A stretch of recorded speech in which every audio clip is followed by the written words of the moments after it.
Hey everyone, how are you all? I hope you all are good and preparing for your upcoming exam. एक short notification आया था IBPS clerk का, अब detail में notification आज शाम में आ चुका है। तो क्या चीज़ें इसमें मेंशन है, क्या आपके लिए जानना ज़रूरी है, वो मैं आपको यहाँ पे बता दूंगा। शॉर्ट में ज़्यादा आपका टाइम नहीं लूँगा, शॉर्ट रखूँगा वीडियो को, और सारी डिटेल्स जो जानना ज़रूरी है वो मैं इसमें आपको बता दूंगा।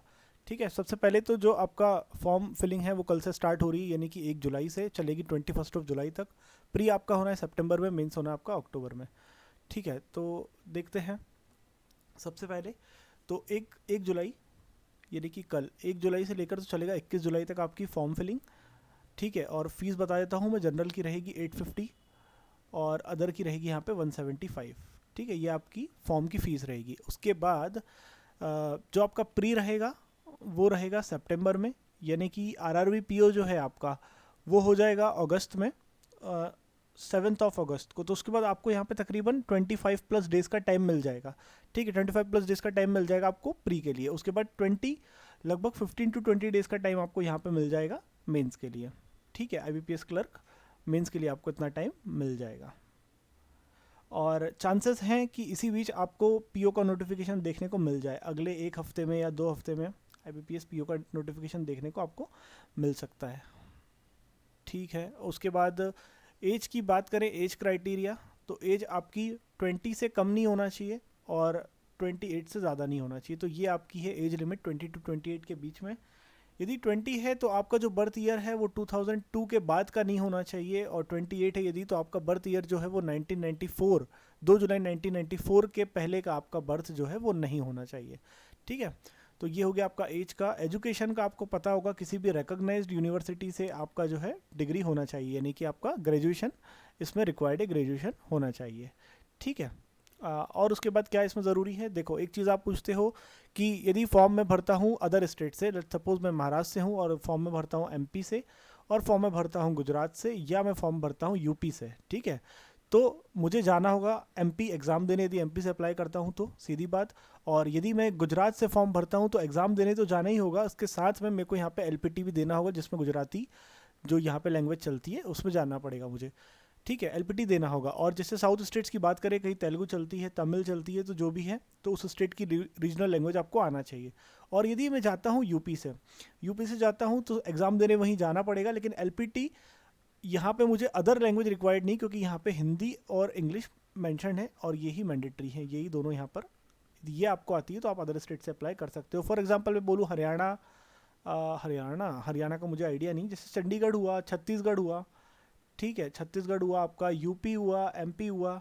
ठीक है, तो यहाँ से आप इन स्टेट्स को अप्लाई कर सकते हो। यहाँ पे सिर्फ आपको हिंदी एंड इंग्लिश है और अदर लैंग्वेज नहीं है LPT में। ठीक है, और क्या ज़रूरी है, हाँ, नॉर्मलाइजेशन से रिलेटेड एक लाइन नोटिफिकेशन में मेंशन है कि भाई जो शिफ्ट्स होती है उनके अकॉर्डिंग, शिफ्ट्स के डिफ़िकल्टी लेवल के अकॉर्डिंग यहाँ पे नॉर्मलाइजेशन मार्क्स का होता है। तो जिन लोगों ने लास्ट ईयर पेपर दिया था 2021 में, 19th को जिनका पेपर था, 18th और 19th 2 दिन एग्जाम था और एक और दिन था किसी दिन। ठीक है, तो 19th का जिनको एग्जाम था वो पेपर आया था, बहुत ईजी, सुपर ईजी था वो पेपर।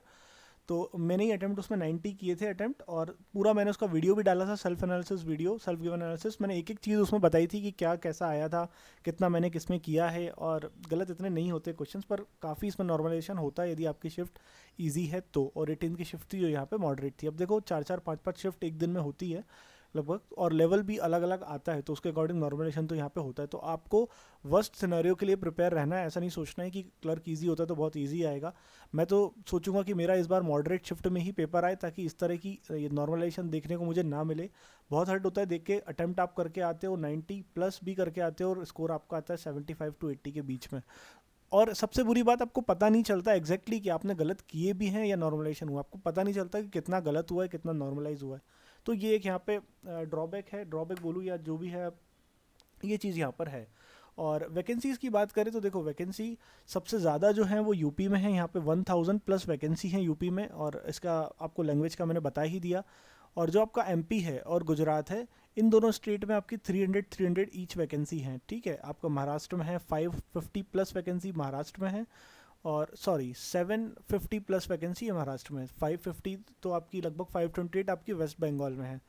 तो ये आपकी वैकेंसी है वेस्ट बंगाल में। तो ये कुछ मेजर स्टेट्स की वैकेंसी मैंने बता दी। जैसे बात करें बिहार की, तो यहाँ पर 250+ कुछ वैकेंसीज़ हैं बिहार में। तो RRB में सबसे ज़्यादा वैकेंसीज जो आई थी वो आई थी MP में, और यूपी में कम वैकेंसीज थी तो काफ़ी लोग निराश थे इस चीज़ से, तो अब वो लोग खुश होंगे क्योंकि यूपी में अब ज़्यादा वैकेंसी है इस पूरे नोटिफिकेशन में। और आप कहीं कहीं पे देखोगे कि बहुत सारी बैंक्स के आगे ना लिखा हुआ है एनआर, तो एनआर का मतलब होता है नॉट येट रिपोर्टेड, ठीक है। तो उन्होंने अभी अभी वैकेंसीज जो हैं वो रिपोर्ट नहीं की हैं, तो वो वैकेंसीज भी रिपोर्ट होंगी और उसमें ऐड हो जाएगी, तो वैकेंसीज बढ़ेगी। जिस भी स्टेट से आप हो, आपके स्टेट में वैकेंसी पक्का बढ़ेगी, ठीक है। कितनी बढ़ेगी ये नहीं कह सकते। लेट सपोज पिछली बार जब नोटिफिकेशन आया था तो 5800 प्लस कुछ वैकेंसीज थी, लेकिन जैसे ही मतलब एग्ज़ाम आने तक या आगे जो टाइम एक दो महीने का मिलता है, एक डेढ़ महीने का, वहाँ तक वैकेंसी बढ़ते बढ़ते 7200 प्लस चली गई थी। तो ऐसे वैकेंसीज बढ़ जाती है ना, जो बाद में रिपोर्ट करती है बैंक्स, उनकी वैकेंसीज ऐड होके बढ़ जाती है।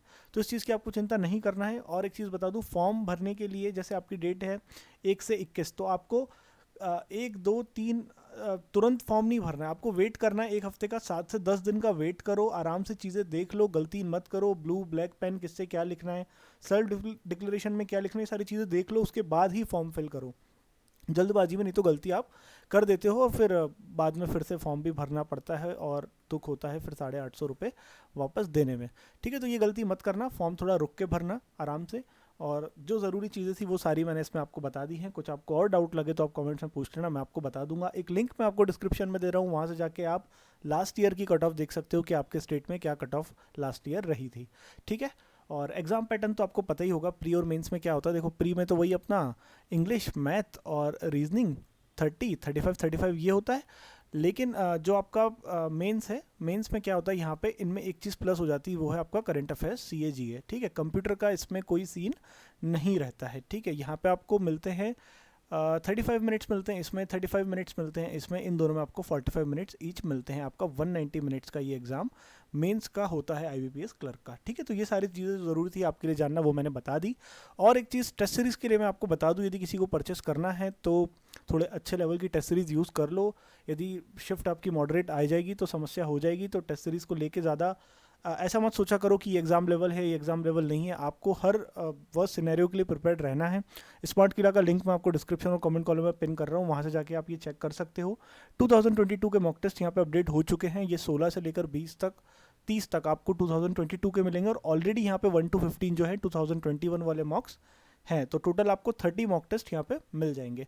और एक चीज़ मैं आपको बता दूँ इसमें कि जो आपका 6 मंथ का प्लान है वो आपको पड़ जाएगा 450 का, और जो 12 मंथ का प्लान है वो आपको पड़ जाएगा 596 का। 10% डिस्काउंट आप लगा लेना, कोड हेमंत 10, ठीक है। ये कोड आप लगा लेना, एक्स्ट्रा 10% आपको डिस्काउंट मिल जाएगा। वैसे इसका प्राइस है कुछ 500 और इसका कुछ प्राइस है यहाँ पे 6658 कुछ इसका प्राइस है ना, तो ये आपको डिस्काउंट के बाद ये प्राइस में पड़ जाएगा, ठीक है। तो ये आप चेक कर लेना, मैं लिंक दे दूंगा। मॉक्स यहाँ पे अपडेट हो ही चुके हैं और बढ़िया आप अपनी प्रिपरेशन साथ में मैथ्स रीजनिंग की करते रहो RRB PO के साथ, और उसके बाद जब टाइम मिलेगा आपको तो आप इंग्लिश भी कंटिन्यू वापस जिस तरह से करना चाहो कर देना। स्ट्रेटजीज तो मैं प्रोवाइड करूँगा ही, ठीक है।